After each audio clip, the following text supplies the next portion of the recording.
देखिए हम लोग इस समय पढ़ रहे हैं बायोलॉजी का एक इम्पॉर्टेंट चैप्टर जिसका नाम है वंशागति का आणविक आधार और DNA as a genetic material experiment हम लोग पढ़ रहे हैं, जिसमें ग्रिफिथ का ट्रांसफॉर्मेशन एक्सपेरिमेंट। इस एक्सपेरिमेंट को सन 1928 ईस्वी में ग्रिफिथ ने इसको प्रयोग करके बताया। ठीक है, उन्होंने क्या बताया? उन्होंने एक बैक्टीरिया लिया जिसका नाम क्या था, बोलिए बैक्टीरिया का? Streptococcus pneumoniae. उन्होंने स्ट्रेप्टोकोकस निमोनी बैक्टीरिया का दो तरह का स्ट्रेन तैयार किया। एक को कहा आर स्ट्रेन, जो नॉन वायरुलेंट होता है। नॉन वायरुलेंट का मतलब यह निमोनिया की बीमारी नहीं उत्पन्न करता है। और दूसरा होता है यस स्ट्रेन, जिसके ऊपर एक कवरिंग होती है जो पॉलीसैकेराइड की होती है, जिसको बोलते हैं यस स्ट्रेन। यस स्ट्रेन होता है जो वायरुलेंट होता है। वायरुलेंट का मतलब यह पैथोजेनिक होता है, मतलब यह निमोनिया बीमारी कॉज करता है। इसको उन्होंने कैसे किया? सबसे पहले स्टेप में उन्होंने क्या किया कि यस स्ट्रेन लिया और माइस लेकर के उसके अंदर जब इंजेक्ट किया तो देखा कि चूहा कुछ समय बाद मर गया, क्योंकि चूहा को निमोनिया हुआ, चूहा मर गया।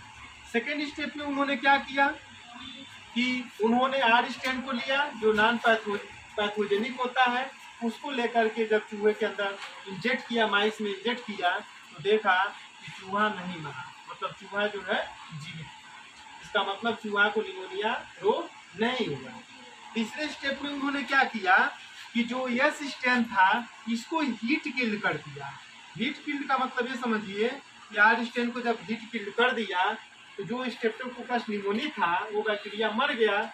अब उसको बाद में जब इंजेक्ट किया चूहे के अंदर तो देखा कि चूहा जो है जीवित, अर्थात उसको निमोनिया नहीं हुआ। जो सबसे इम्पॉर्टेंट स्टेप है इस एक्सपेरिमेंट का, स्टेप को यह जो है ग्रिफिथ को बहुत ही कंफ्यूज कर दिया।